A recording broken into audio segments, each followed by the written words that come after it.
Hello friend, কেমন আছো তোমরা সবাই? আশা করছি ভালো আছো, আর আমিও ভালো আছি। তো দেখো, আজকে মাম্মামকে নিয়ে চলে গিয়েছিলাম একটু মার্কেটে, কিছু কেনাকাটির ছিল।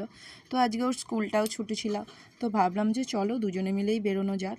তো এই একটা টোটো ধরেছি, কারণ রাস্তার দূরত্বটা 7-8 মিনিটের ছিল, তো হেঁটে যাওয়া পসিবল ছিল। বাট একটা টোটো ধরে দুজনে মিলে মজা করতে করতে গেলাম। ও একটু আনকমফোর্টেবল ফিল করছিল। তো যাই হোক, এই একটি বুক স্টলে এসেছি, কিছু কেনাকাটা কমপ্লিট করে একটি বুক স্টলে এসেছি ওর জন্য। তো এই ক্লে ওর খুব পছন্দের জিনিস, তো এই ক্লেটা ওকে কিনে দিতে হবে। তো দুটো ক্লে দেখাচ্ছিলেন, তো ও এই ক্লেটা পছন্দ হলো। তোমরাও জানিও তোমাদের বেবিরা এই ক্লে পছন্দ করে কি না। আশা করছি সবাই এই ক্লেটা পছন্দ করে। তো এইটি নেওয়ার পর সামনে একটি রাস পুজো হয়েছিল। তো এই হলো রাস ঠাকুর। পুরো প্রতিমাগুলো দেখো, খুব সুন্দর হয়েছে। তো মাম্মামকে বললাম যে চলো এই রাজ ঠাকুরটা দেখিয়ে নিয়ে আসি। তো তারপর সামনে শ্রীরামকৃষ্ণ, স্বামী বিবেকানন্দ, সারদা মায়ের মন্দির ছিল, তো সেখান থেকেও একটু ঘুরে নিয়ে আসলাম। তো মন্দিরে গিয়েই দেখো ওকে আগে টিপ পরিয়ে দিলেন ব্রাহ্মণ। তো তারপরে এই মন্দিরে সমস্ত কিছু সাজানো হচ্ছিল ঠাকুরকে। তো সাজানোর পর আমরাও বসে পড়লাম পুজো দেখতে। এই পুজো শুরু হলো। তো এই পুজো শুরু হলো, আমরাই বসে বসে পুজো দেখছিলাম।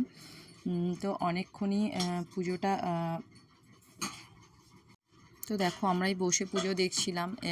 এটি ছিল শ্রীরামকৃষ্ণ, সারদা মা ও স্বামী বিবেকানন্দের মন্দির।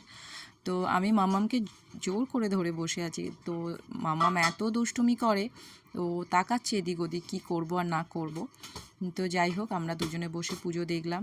এই মায়ের কাছে সব প্রার্থনা করলাম যাতে সব কিছু ভালো হয়, সকলকে যাতে ভালো রাখে। তো এই বসে প্রার্থনা করার পর মাম্মাম পিছনেই বসেছিল, পিছনে বসে আমার দিকে ফলো করছে যে আমি কি করছি। তো প্রার্থনা করার পর মাম্মাম দেখি আমাকে দেখে ছুটে চলে গেল মন্দিরের মধ্যে। তো ও বসার প্লেস পাচ্ছে না এতটা জায়গার মধ্যে।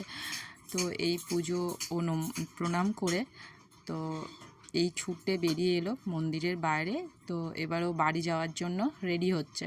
তো যাই হোক, আমাদের ঘোরা হলো, যাওয়ার পর এই বাড়ি যাওয়ার দিকে রওনা দিলাম।